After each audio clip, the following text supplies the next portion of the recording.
એક વિદ્વાન પંડિત અમારા ગામમાં થોડા દિવસ પહેલા આવ્યા હતા. તેની ઉંમર લગભગ 35-40 વર્ષની હતી. એટલે તેની પાસે રહેવાની કોઈ જગ્યા ન હતી. અમારા ઘરે એક રૂમ ખાલી હતો, એટલે મેં તેને તે રહેવા માટે આપી દીધો. તે પોતાનો સામાન લઈને રહેવા આવી ગયા.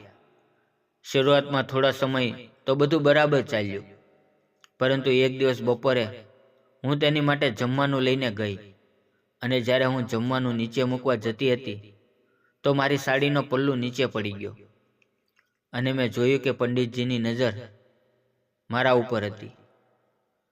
મને પંડિતજીની આ હરકત ખરાબ લાગી, પરંતુ હું પંડિતજીની ખૂબ જ ઇજ્જત કરતી હતી, એટલે મેં વિચાર્યું કે આ અજાણતા થઈ ગયું હશે અને મને મારી ભૂલ દેખાણી.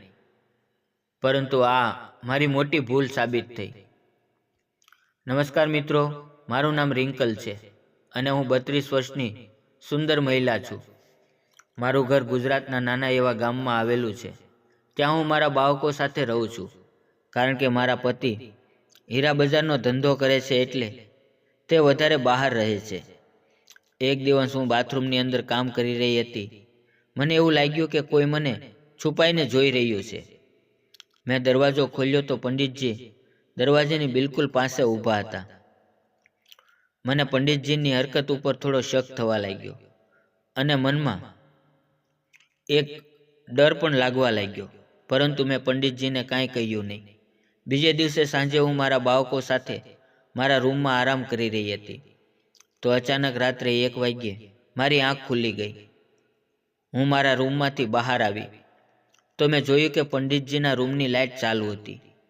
મેં વિચાર્યું કે તેને કોઈ વસ્તુની જરૂર હશે, અથવા તો તેને કોઈ તકલીફ હશે.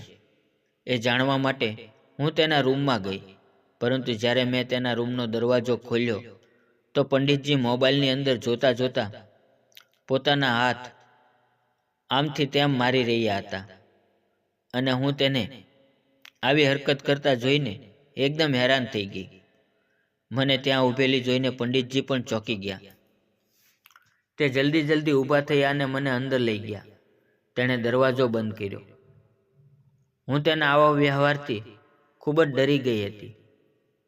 મેં અવાજ કરીને બાજુમાંથી માણસોને બોલાવવાની કોશિશ કરી, પરંતુ પંડિતજીએ મારા મોઢા ઉપર તેનો હાથ મૂકીને મારું મોઢું બંધ કરી દીધું અને મોબાઈલ મારી સામે રાખીને મને બતાવવા લાગ્યા. તેની અંદર જોઈને મારા પગ નીચેથી જમીન નીકળી ગઈ, કારણ કે તે વિડીયોની અંદર હું જ્યારે બાથરૂમમાં કામ કરી રહી હતી તેની વિડીયો ક્લિપ હતી. પંડિતજીએ વિડીયો ડિલીટ કરવા માટે હું હાથ જોડવા લાગી તો તેણે કહ્યું, હું આ વિડીયો ડિલીટ કરી દઈશ, પરંતુ તેના બદલામાં મારે તારી પાસેથી થોડી આશા છે. મેં તેને કહ્યું, બોલો, તમારે શું જોઈએ છે? તો પંડિતજી બોલ્યા, મને એક વખત ખૂબ જ ખુશ કરી દે, અને આ વાત કોઈને કહીશ નહીં, નહીંતર હું આ વિડીયો વોટ્સઅપ ઉપર વાયરલ કરી નાખીશ અને તારી બદનામી થઈ જશે. હું તેની વાત સાંભળીને ખૂબ જ ડરી ગઈ. મને કંઈ સમજાતું નહોતું કે હું શું કરું. આ બધું ક્યારે અને કેવી રીતે થઈ ગયું વિચારમાં જ હતી. ત્યારે પંડિતજીની આંગળી મને મારી પાછળ મહેસૂસ થવાઈ. હવે હું ત્યાંથી જઈ પણ શકતી નહોતી. મેં તેની પાસે હાથ જોડ્યા અને મને જવા દો એવી વિનંતી કરી. ત્યારે પંડિતજીને પણ પોતાની ભૂલનો અહેસાસ થયો, પરંતુ હવે ખૂબ જ મોડું થઈ ગયું હતું. તેણે મારી પણ એક પણ વાત ન સાંભળી અને લાઇટ બંધ કરી દીધી અને મને પણ જગાડી દીધી. થોડી વાર પછી મેં તેને રડતા રડતા કહ્યું, પંડિતજી, હવે વિડીયો ડિલીટ કરી દો. તેણે કહ્યું, હા, જરૂર, હું વિડીયો ડિલીટ કરી નાખીશ. તારે એટલી જલ્દી પણ શું છે? પરંતુ પંડિતજીએ વિડીયો ડિલીટ ન કર્યો અને તે મને રોજ પરેશાન કરવા લાગ્યા. રોજ આવું કામ કરવાથી હું પરેશાન થઈ ગઈ. એક દિવસ મેં બધી વાત મારી સહેલીને બતાવી. મારી સહેલી એક મહિલા NGOનો સંપર્ક કર્યો અને NGOના લોકોએ કોઈને પણ બતાવ્યા વગર પંડિતજીને પોલીસ પાસે પકડાવી દીધા. પછી પોલીસે મારી વિડીયો ડિલીટ કરી નાખી અને પંડિતજીને જેલની અંદર ધકેલી દીધા.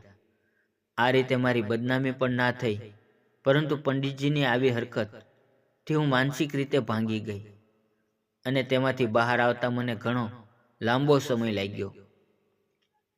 કહાની એક કાલ્પનિક છે, પરંતુ હંમેશા આવા લોકોથી સાવધાન રહો અને કોઈ અજાણ્યા વ્યક્તિ ઉપર જલ્દી ભરોસો ન કરવો.